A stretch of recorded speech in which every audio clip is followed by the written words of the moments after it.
Few animals are as close to man like the horse. For thousands of years, people have used horses in all kinds of activities, from traction to warfare. Humanity as we know it was built thanks to a powerful alliance with a horse.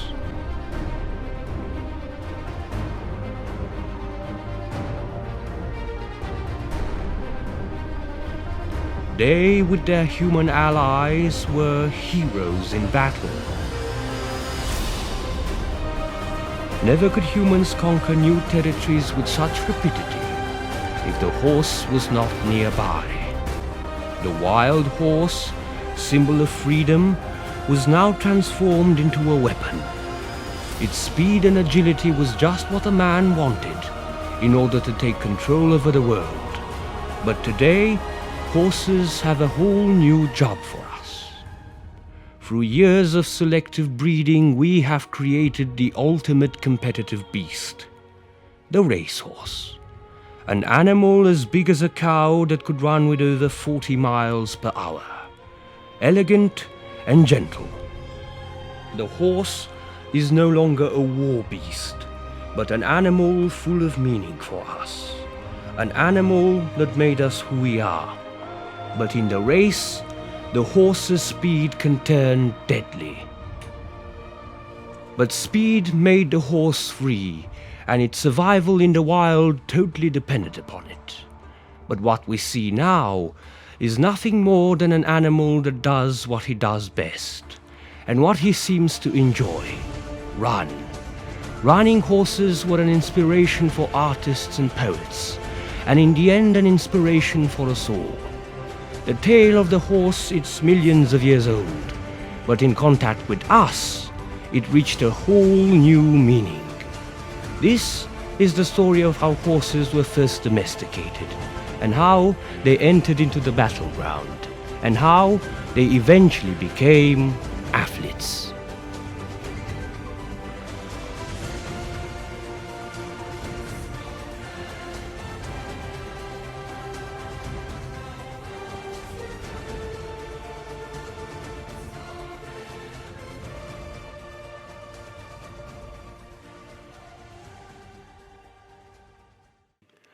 Horses are majestic, beautiful, and iconic animals.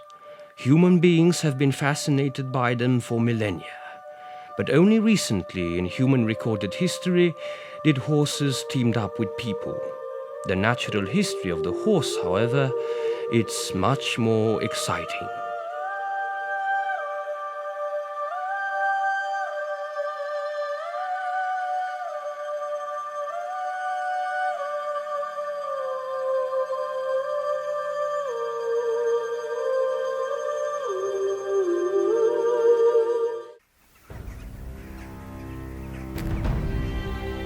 The first horses appeared on Earth around 50 million years ago. And like many species of mammals at the time, they were relatively small creatures. Propaleotherium, a small primitive horse that lived in a long-distant tropical Europe, was no bigger than a cat. Hardly the sort of animal we will recognize today. During the Oligocene, a considerable amount of time later, horses such as Mesohippus grew in size, and they were about the same height as this pony here. But why? 32 million years ago, the climate of the planet began to change, and changing climate brought with it changing landscapes. Large forests went into decline. They have been replaced by open grasslands and scrub. Being able to survive in this harsh landscape required a totally different kind of body design. Longer legs and a bigger body, because you have to run faster than your predators. And this is exactly what horses are good at today.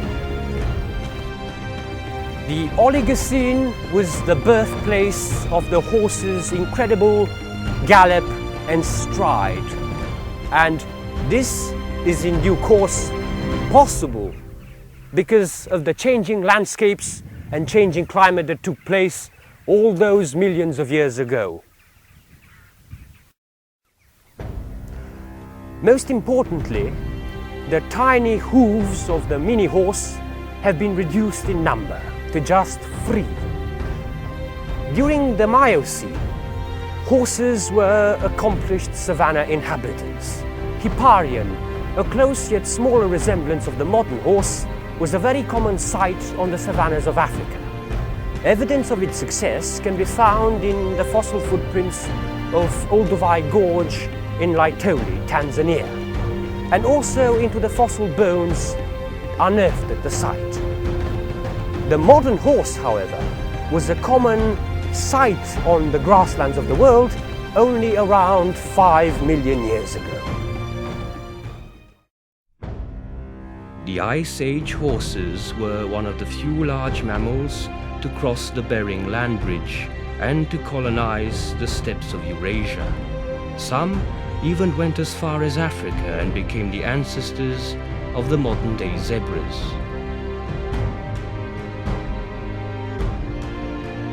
But as horses began to spread across the world, back into their original home, they went into decline. Horses died out eventually in North America.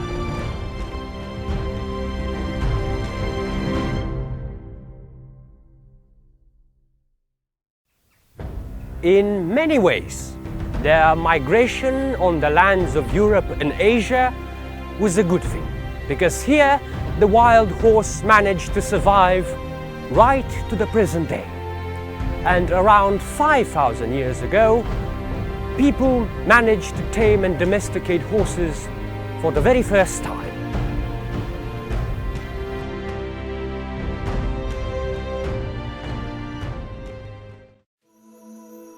There is no better place to see this transformation made by domestication than the wetlands of Camargue in southern France.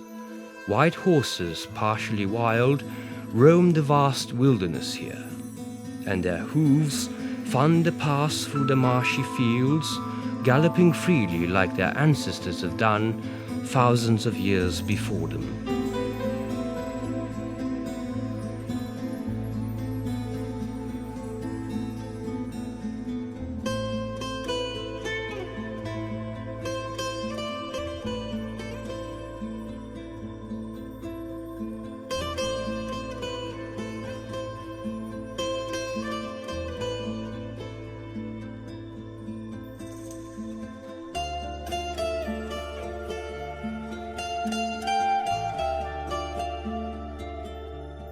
Every year, the locals come on horseback to Camargue in order to select some of the young dark foals for taming purposes.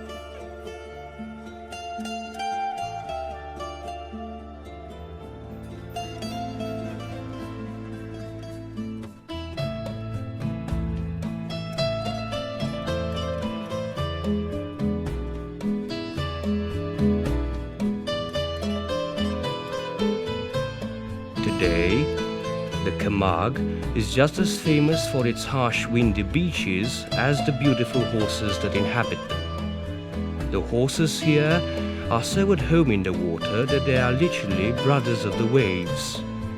Although they are free, these unique horses are under the watchful eye of their guardians that ensure their future survival. The guardians like to live free on horseback. They are the rebels, and the white horses are the free souls of the Camargue.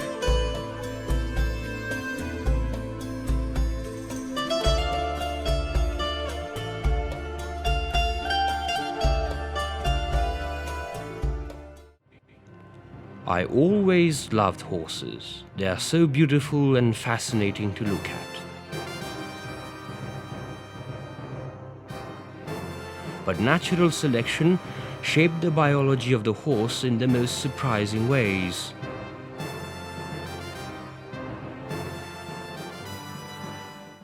An average horse weighs around 700 kilos, and from the tip of its snout to the shape of its legs, you do find miraculous body adaptations.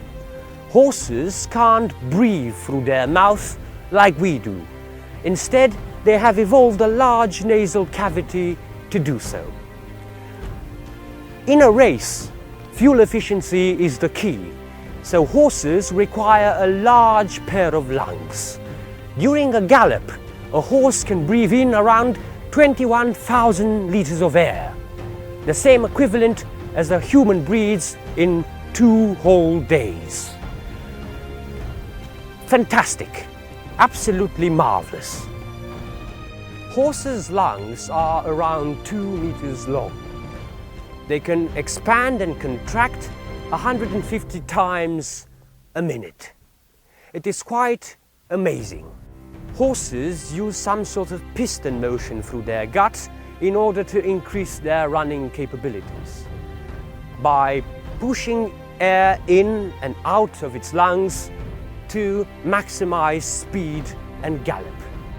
The equine circulatory system allows for red cells to be stored in the spleen, which in turn can be released on demand. This unique feature is characteristic of horses. You might say that the horse has a kind of natural turbocharger. The horse uses those red cells in order to run faster than pretty well anything. This is the bicep of the horse. The entire leg acts a bit like a pogo stick. This bicep, this muscle, stores energy in its elasticity, and as the leg buckles, that energy is suddenly released, catapulting the horse forward into the next stride. This is bioengineering at its most economical. In fact, this bicep could increase the entire function of the leg by over 100 times. The entire driving power of the horse lies in its back legs. They weigh around 25 kilograms each. This is very good for delivering speed, obviously, but also because the horse has to jump. In midair, the horse is in a state of suspension. It's holding its breath when it takes off and only breathes in again when it lands.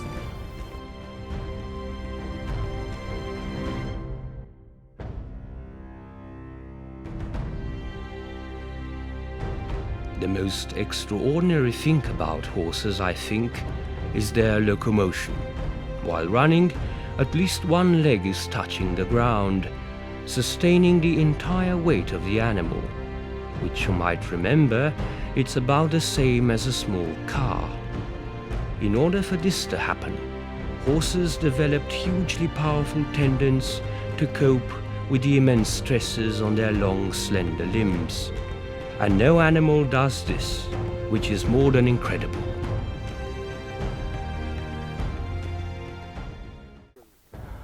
All living species today owe their success due to their ability to process food in the most economic ways. The horse is no exception. Eocene horses were leaf-eating herbivores, and their teeth were flat and low on the jaw. The modern horse, on the other hand, adapted for grazing the tough grasses on the plains, changed its dentition greatly, as seen here in this horse skull. Its teeth are tall on the jaw and they are much more ridged, because this helps with grinding tough plant matter, such as grass. And because of its teeth, the horse managed to survive where few other grazers can.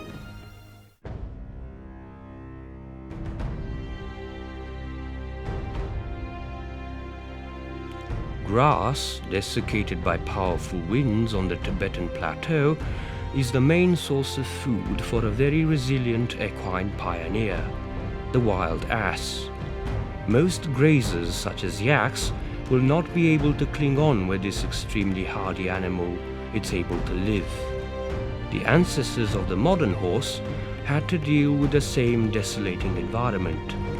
They were the great nomads of the dry continental grasslands.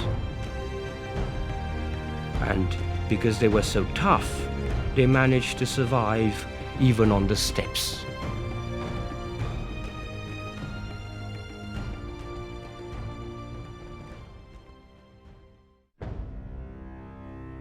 After millions of years of evolution, the tiny browser at the edge of a primeval forest has become one of the fastest land animals in the world.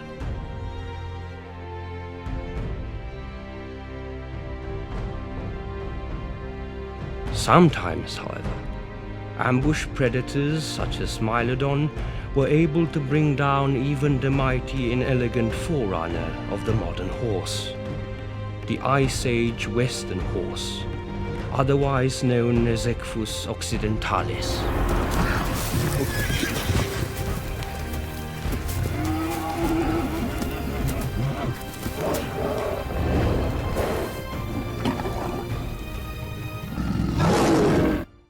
Paradoxically, the horses were the ones that escaped extinction, and their fearsome predators, short-faced bears and the saber-toothed cats, died out. Horses and humans, the great Ice Age survivors, were destined to rule and shape the world around them. The devastating events that took place during the late Pleistocene prevented the horse to be domesticated earlier, but later, by sheer luck, horses were in the favorable position for that to occur. The pure reason horses lived near us in the early days of antiquity was for our clear need of traction labor in agriculture. This dates back to ancient Mesopotamia, the place where the first chariots have been built. The Sumerians were fortunate enough to be the ones to invent the wheel. This unique human innovation coincided with the horse's domestication. The Sumerians may have invented the chariot, but other nations have perfected it. Hittites on the lands of Anatolia took the design of the chariot made by the Sumerians and improved it by putting the axes and the wheels at the middle of the cart. In due course, more weapons and a larger load was able to enter the battle. The chariots and charioteers and the horses have become instruments of fear in the harsh realm of antiquity. Egyptians too built a mighty empire with their lightweight and powerful chariots. Having a chariot meant not only winning a battle, but crushing the enemy into submission very quickly.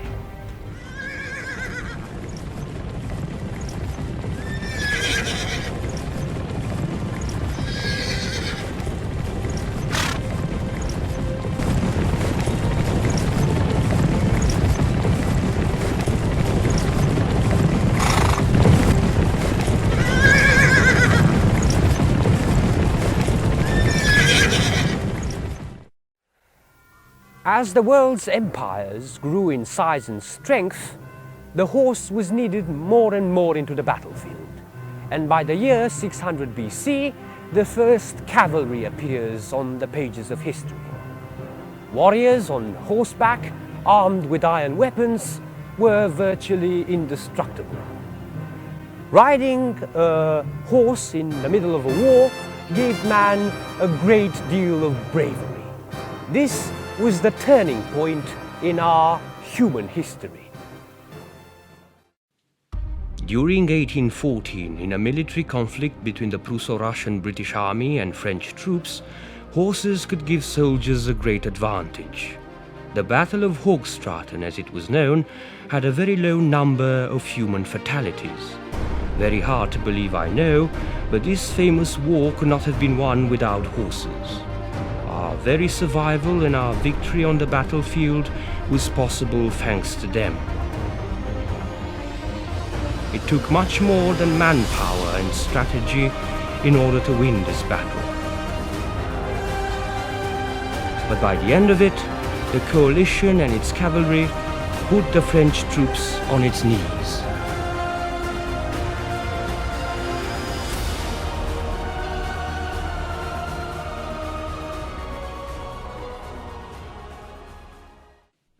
But soon, the cavalry and its gaining power was about to face the horrors of the World War I.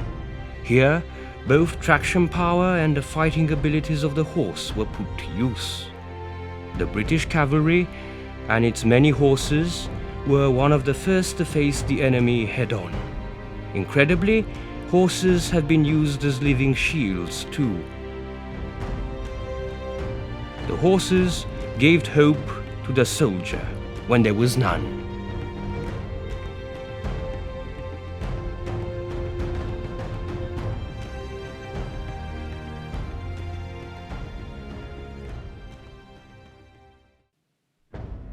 In the first part of our journey in the world of the horse, we have discovered the surprising origin of this stupendous creature.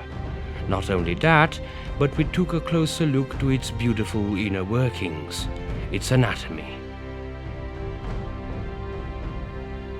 Even if we are quite familiar with the horse, we still don't know everything about it, and there are still many discoveries to be made about its bioengineering and miraculous genes.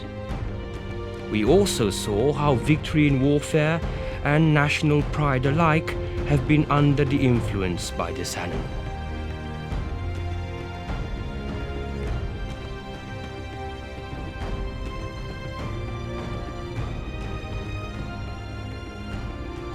But how horses have been shaped into man-made breeds by artificial selection, and some are today among the fastest land mammals on Earth, it's the most revealing part yet to be told, as we will see.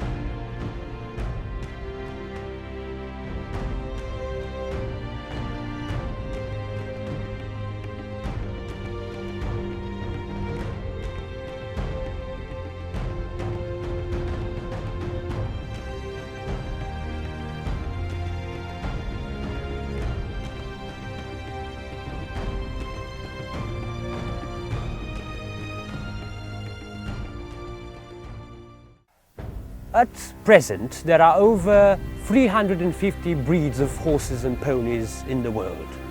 This number, it's very significant, but all of these breeds will not be able to survive a day in the wild, despite the fact that nature has equipped the horse to survive whatever the environment it's throwing at it.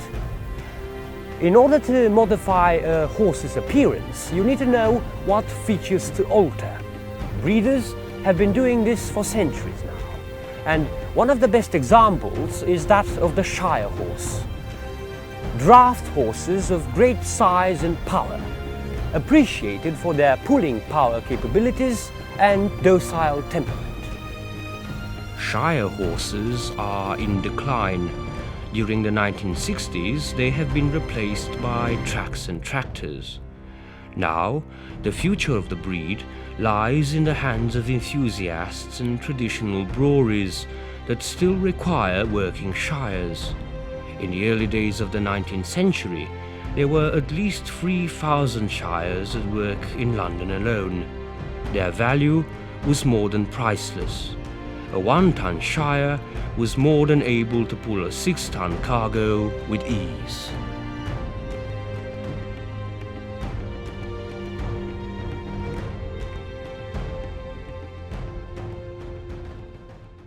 In their case, the gene contributing to growth and size was favored by breeders. All they wanted to do, in fact, was to make a heavy-duty working horse, able to carry large carriages in and out the countryside. The Shires are on record the biggest and the overall heaviest horse breed to date.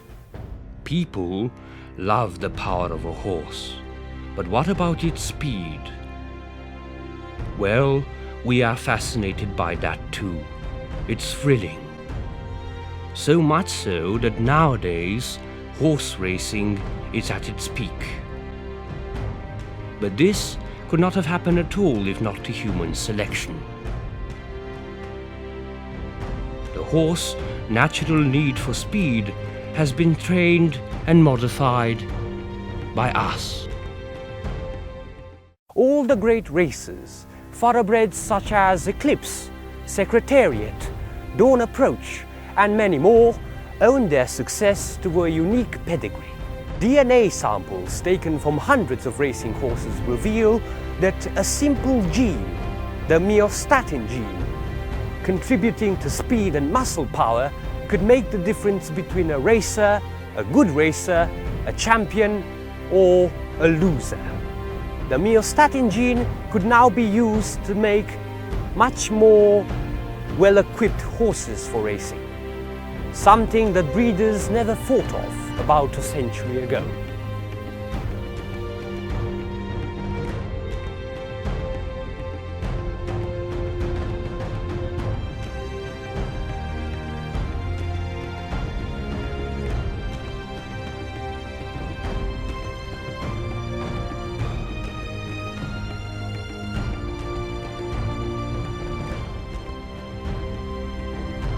All the thoroughbreds can trace their genetic lineage back 300 years to the fast Violin Turk, captured during the Great Turkish War. In a matter of centuries, this genetic pool of the Violin Turk was transmitted to all the horses used in racing today.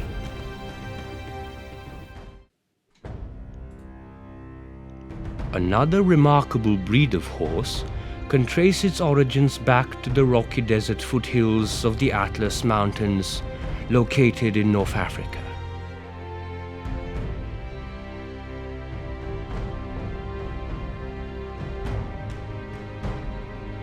Nomadic Arab warriors that conquered Spain, the Moors, brought with them to Europe brave horses that were said to have the hearts of lions. With speed on their side, they easily overpowered their heavily armed European counterparts. For them, the fast Barb horse was a symbol of power and nobility, a genetic heritage passed on successfully for more than 1,000 years.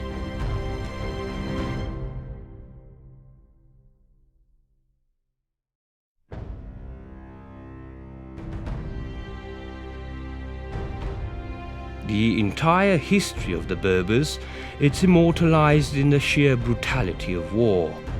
The modern-day folk of Morocco are still experts in the dramatic art of horsemanship. Even though the days of warfare are long gone. In the veins of these animals still flows the blood of a war horse, eager to conquer new worlds.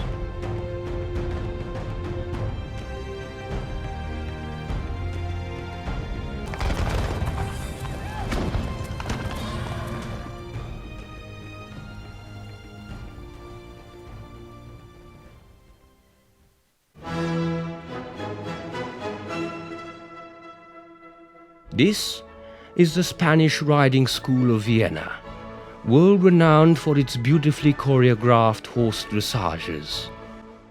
Here, man and horse work in perfect harmony. The breathtaking displays are performed by the Lipizan white stallions. They are the noble descendants of those brave warrior horses of North Africa.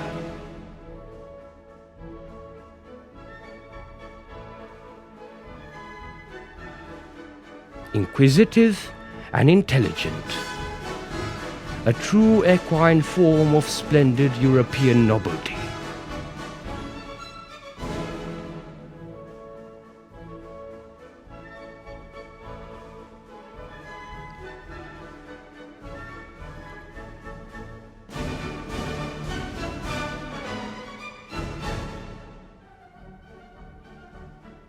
People from far and wide come to see their majesty and grace. There is no other place to admire such perfection. In Vienna, the horse and its rider become a piece of living art.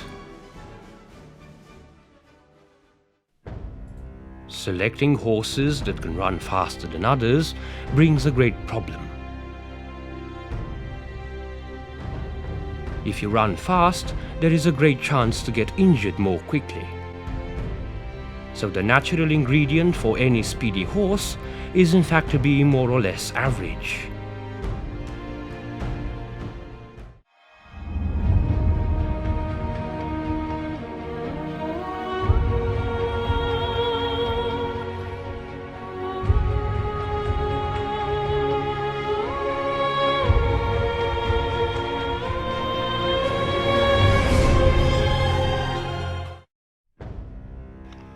This pleasure in horses is one of the most enduring and delightful of all pastimes. It took thousands of years for the horse to reach our stables, but in the end, the bond created entwined the man and horse nature together forever.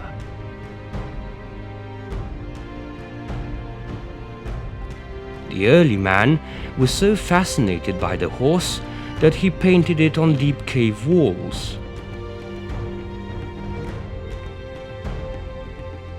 Speed alone made the horse out of reach for Ice Age hunters.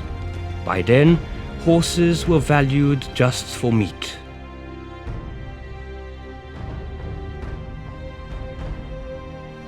But in the cultured 18th century England, the horse was appreciated through much more than just art. The horse was already a racing legend, and the Grand National was overcrowded with spectators. Long before the Industrial Revolution, and even after, the horse was valued for working power. Belgian drafts and shires did all the hard work. As the English expression says, horses for courses. This is nothing more than a narrow filter of man-made biological breed specialization. Our full understanding, as well as our passion for this superb animal, is creating a whole new chapter in our relationship with the horse.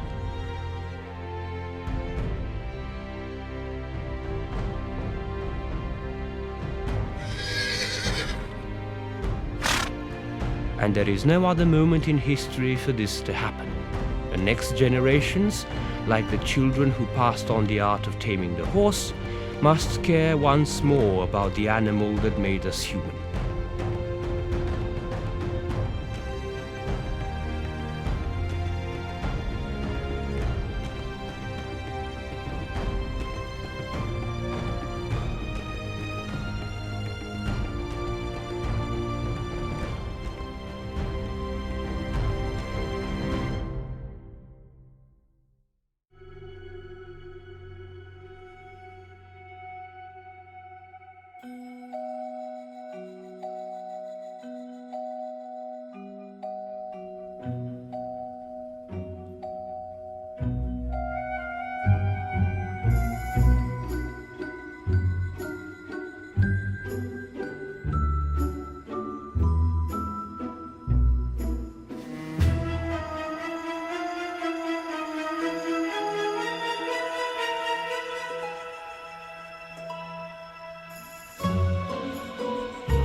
One of the great paradoxes that comes to mind after seeing all the scientific evidence, of course, is who domesticated who.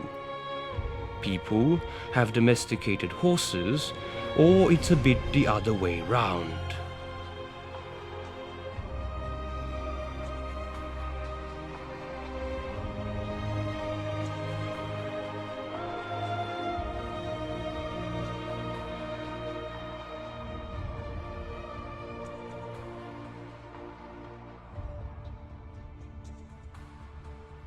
It is much safer to say that we evolved side by side.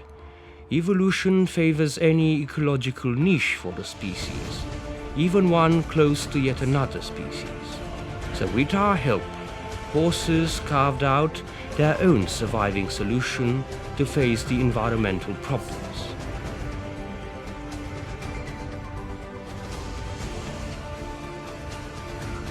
And the history of the horse, it's closely tied to that of its rider.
Every single horse is a miracle of nature, inspiring power, even if it's not a racer. There is something magically appealing about them, something that goes back tens of thousands of years through many generations.